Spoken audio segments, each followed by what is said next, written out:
Bonjour à tous. Aujourd'hui, nous aborderons 3 sujets. D'abord, la réouverture des écoles, ensuite, l'activité du jour de la petite enfance, et pour finir, la revue blanche chère au peintre Pierre Bonnard. Suite à la décision de l'État de rouvrir les écoles, la ville du Canet a pris de nombreuses mesures pour assurer aux enfants le meilleur accueil possible.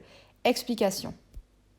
Suite à la décision de l'État de reprendre progressivement l'école à compter du mardi 12 mai, la commune du Canet s'est mobilisée pour que la réouverture des écoles maternelles et des écoles élémentaires se fasse dans les meilleures conditions possibles. Ainsi, afin de répondre au respect des règles sanitaires et de lutter contre la transmission du Covid-19, la commune du Canet a fait appel à une entreprise habilitée pour la désinfection de l'ensemble de ses 14 établissements scolaires. La totalité des poignées de porte et du mobilier a été désinfectée avec la plus grande prudence et la plus grande exigence.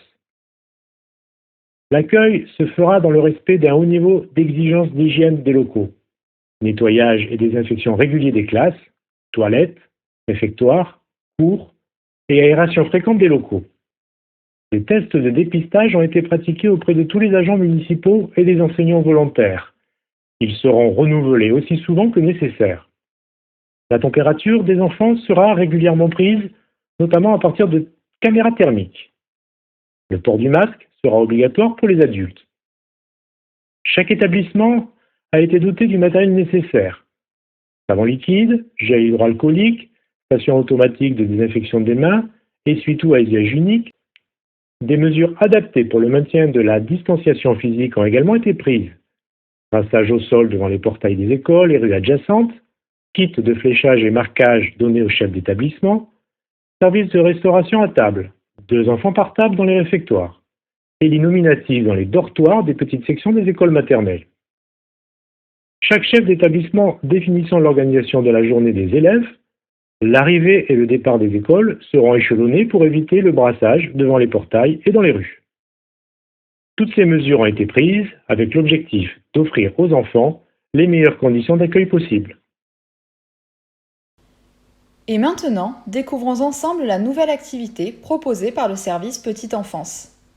Bonjour, je m'appelle Sophie, je suis assistante maternelle chez Mamanou.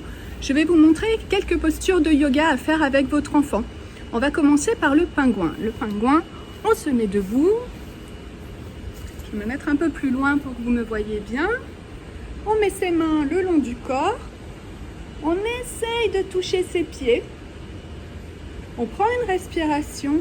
On lève les bras. On essaye d'attraper le ciel bleu ou le soleil, comme on veut. Et on va essayer d'attraper sur le côté. On s'étire. Ensuite, on revient au centre. Et on essaye d'attraper le ciel de l'autre côté. On essaye, on respire. On revient au centre. Et on ramène les bras le long du corps. Ensuite, on va faire la posture de la grenouille.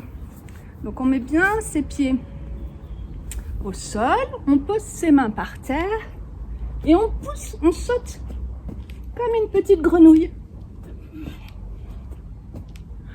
Tu peux en faire plusieurs bonds si tu veux. Tu peux faire avec ton papa, avec ta maman. Et après, une fois que la grenouille a fini de sauter, on garde les mains au sol et on pousse sur ses jambes et on respire.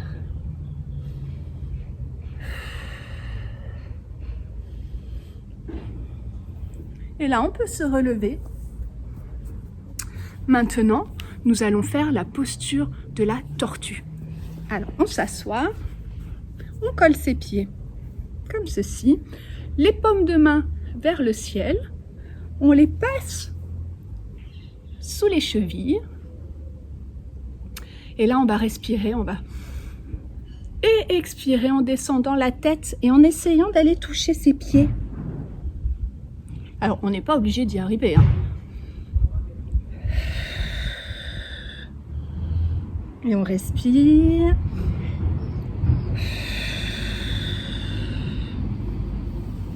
Voilà. Terminons avec la découverte de la revue blanche avec laquelle le peintre Pierre Bonnard a collaboré. Voici une affiche réalisée par Pierre Bonnard pour la Revue Blanche. En 1889, les frères Nathanson, Alexandre, Thaddée et Alfred fondèrent une publication culturelle, la Revue Blanche. Les talents artistiques et littéraires se côtoyaient et faisaient de la revue le porte-parole de l'élite artistique et culturelle. En 1894, Thaddée Nathanson s'appuya sur Bonnard pour incarner l'élégante parisienne lectrice de sa revue et lui donna carte blanche pour la réalisation d'une affiche. Bonnard réalisa le portrait d'une femme mystérieuse, au charisme et à la beauté féminine idéale. Le peintre n'a pas choisi son modèle au hasard, il s'agit en effet de Misia. D'une palette sobre, l'œuvre est proche des ambiances sombres et frelatées de Baudelaire ou de Verlaine. Bonnard n'a pas oublié pour autant le sujet de l'affiche, qui est bien la Revue Blanche. D'ailleurs, son nom s'étale à l'infini sur les briques du mur à l'arrière-plan, et le gamin de Paris semble par son geste du pouce le désigner. En 1895, Toulouse-Lautrec a réalisé cette affiche publicitaire dont le modèle était encore Misia. Ici, le plus gai des peintres de la Revue Blanche s'est intéressé à l'aspect canaille de Misia et s'est concentré sur la force expressive du dessin, aux traits aigus et rapides. Au sujet de cette affiche, Annette Vaillant, nièce de Thaddée, écrivit d'ailleurs les mots suivants. Sur l'affiche de Toulouse-Lautrec, Misia s'avance, en collet de fourrure, son beau visage tendu sous la voilette à pois. Elle personnifie la Revue Blanche que je confonds avec cette élégante sûre de soi, audacieuse, mais tirée à 4 épingles, symbole de l'intelligentsia fin de siècle, alliée à la grande bourgeoisie. Artiste indépendant, Toulouse-Lautrec s'éloigna des styles de son époque. Son acuité et son sens de la psychologie lui permirent de saisir ses modèles sur le vif, dans l'immédiateté de leur être, quel que soit leur milieu social. Merci de nous avoir suivis. N'oubliez pas de respecter les gestes barrières. Prenez soin de vous et de vos proches. Et à demain!